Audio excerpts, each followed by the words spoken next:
Bientôt 9h sur TV Finance, c'est l'heure de Chrono CAC et il nous a rejoint en plateau pour une analyse technique bien en profondeur. Bonjour Antoine Quezada, vous êtes trader formateur et coach chez QTS.fr. Alors, que nous dit l'analyse technique pour ce rallye de fin d'année? Est-ce qu'il devrait nous réserver encore quelques surprises?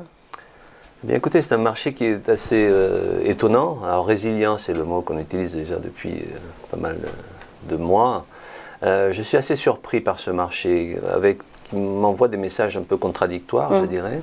Alors là, on est dans un graphique, donc en hebdomadaire. J'ai pour coutume ces dernières semaines d'envoyer l'hebdomadaire et le journalier. Quand on regarde l'hebdomadaire ici, le fait que ces dernières semaines, on ait cassé la ligne de coup d'une figure chartiste en double creux, etc., en dessous des 6608, laissait entendre qu'on pouvait aller s'appuyer sur l'oblique que j'ai tracé ici en noir, qui est baissière, qui coiffe le cours. Et qui est un support en fait, un support en hebdomadaire. Et les cours donc sont revenus cette dernière semaine sur ma fameuse ligne en pointillé noir ici, qui est le 6389, qui est un support résistance de long terme, qui pour moi est la zone de polarité en dessous de laquelle on passe plutôt baissier à moyen long terme, et tant qu'on est au-dessus, on est plutôt haussier. Alors bon, c'est pas très précis ce que je vous dis là, mais on est venu buter sur cette zone-là, pas plus tard qu'avant-hier. On a rebondi en fait sur cette zone des 6389, 6400. Je l'avais arrondi comme ça mardi dernier lorsque je suis venu sur ce plateau. Et donc hier, on a assisté à une espèce de pullback sur un point qui était le point le plus bas il y a une dizaine de jours. Et là, on a ouvert, on est à moins 0,01%. C'est-à-dire qu'on est sur les 6517. Alors là, je pense qu'on va pouvoir passer sur le graphique que j'envoie en journalier, le voilà, de façon plus précise. Donc on a bien eu à la suite de cette divergence baissière ici, donc là on est bien en journalier, cette divergence baissière qui a ramené les cours sur la zone des 6389, 6400, qui a donné 100% de son potentiel théorique en tant que figure chartiste, une espèce de double sommet. Donc le rebond qui a eu lieu, on pouvait s'y attendre sur la zone donc des 6004 pour revenir sur les 6618 ou 14, en fait pratiquement le plus bas d'il y a une dizaine de jours, enfin une sorte de ligne de coup d'un double sommet.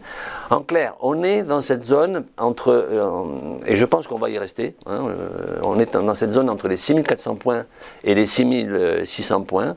Alors effectivement, si on venait à casser ces 6389, comme je l'ai dit tout à l'heure en clôture, il y a de fortes chances que le CAC continue à une glissade en pente douce en quelque sorte, puisque encore une fois, je vois des forces qui s'opposent entre l'hebdomadaire, qui pour moi est encore haussier, la tendance de moyen long terme elle reste haussière pour le moment. Ces forces vendeuses qu'on a retrouvées ici avec le rebond d'il y a 2 jours, on sent bien qu'il y a une neutralisation et un rapport de force un peu comme un bras de fer où il n'y a pas de gagnant en quelque sorte. Voilà, on est à plus 0,09, enfin clair, on reste stable à l'intérieur de cette zone, donc 6500 étant le milieu des 6400, 6200.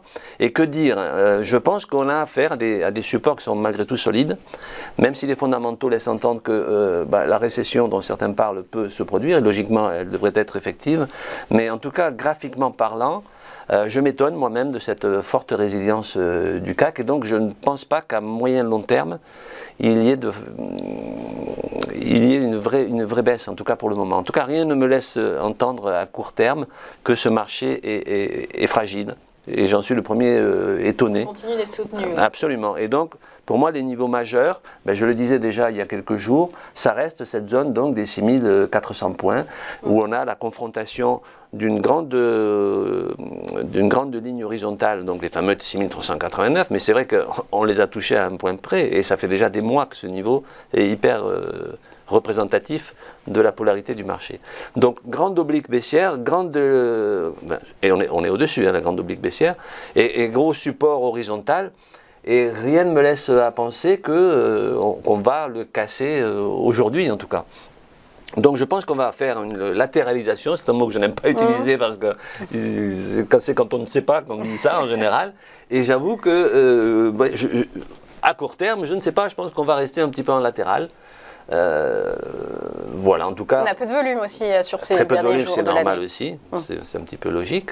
Et voilà ce que je peux dire. Vraiment, surveiller la zone des 6400, 6389, qui fait qu'on partirait un petit peu à la baisse, mais rien de méchant, puisqu'en fait, ensuite, on a des niveaux de Fibonacci ici.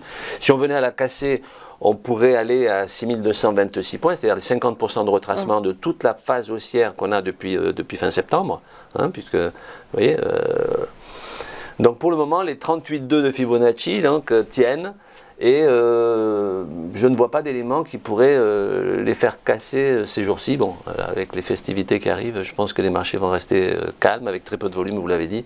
Et effectivement, ils seront fermés lundi d'ailleurs, et on reviendra mardi. Merci beaucoup Antoine Quezada. Je rappelle que vous êtes trader, formateur et coach. A tout de suite sur TV Finance.